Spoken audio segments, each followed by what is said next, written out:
আসসালামু আলাইকুম, আমি ইসরাত। আজকে আমি আপনাদের সাথে একটা মজার রান্না শেয়ার করব, আপনারা দেখতে থাকুন। প্রথমে আমি মুরগির বুকের মাংস টুকরো টুকরো করে কেটে নিয়েছি। এতে আমি দিয়ে দিয়েছি চিলি ফ্লেক্স, 1 চামচ লেবুর রস,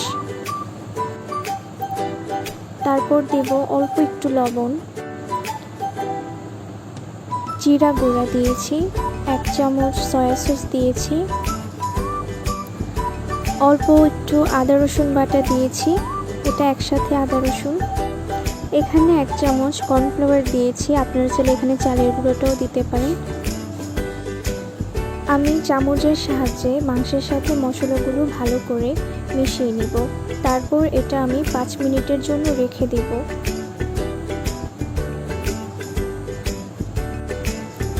মাখানো শেষ। এটা আপনারা চাইলে সাথে সাথেও রান্না করে নিতে পারেন, অথবা 5-10 মিনিট যেরকম পারেন রেখে দিবেন। তবে আমি 5 মিনিট রাখবো। আমি একটা বাটিতে একটা বড় সাইজের আলু নিয়ে পাতলা পাতলা করে কেটে নিয়েছি আর টুথপিক নিয়েছি। আমরা বেগুনি বানাই সময় বেগুনটা যেভাবে পাতলা করে কাটা হয় ঠিক সেরকমভাবে আমি আলুটা কেটে নিয়েছি। এবার আমি কর্নফ্লাওয়ার নিয়েছি আর একটা বাটিতে অল্প একটু পানি দিচ্ছি। এই পানিতে আমি 1 চামচ কর্নফ্লাওয়ার দিব। এটা আমি কেন বানিয়েছি একটু পরেই দেখতে পারবেন।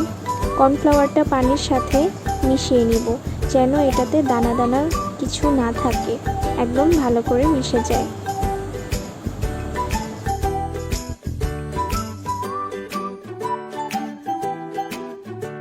এবার আমি কেটে রেখেছিলাম যে পাতলা পাতলা করে আলু, সেখান থেকে একটা নিব। তারপর কর্নফ্লাওয়ারের যে পানিটা সেখানে আমি একটু চুবিয়ে নিব। এবার 1 টুকরো মাংসের পিস নিব।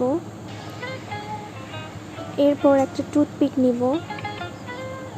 তারপর একটু মুড়ে টুথপিক দিয়ে ভালো করে আটকে দিব, যেন ভেতরের মাংসটা বাইরে না আসে এবং আলুর সাথে ভেতরে থাকে।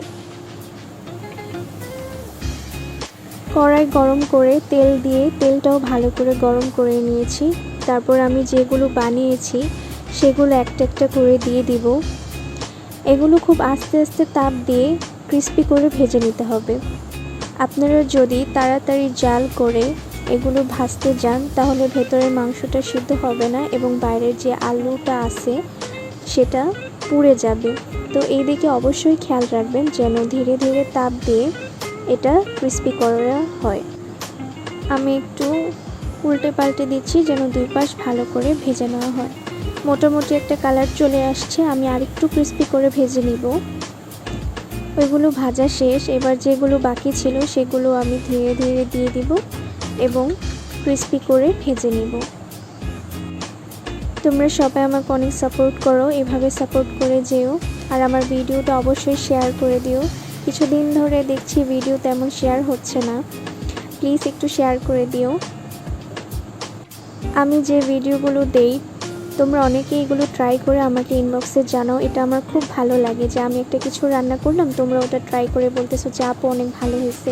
এটা আমার কাছে অনেক ভালো লাগে।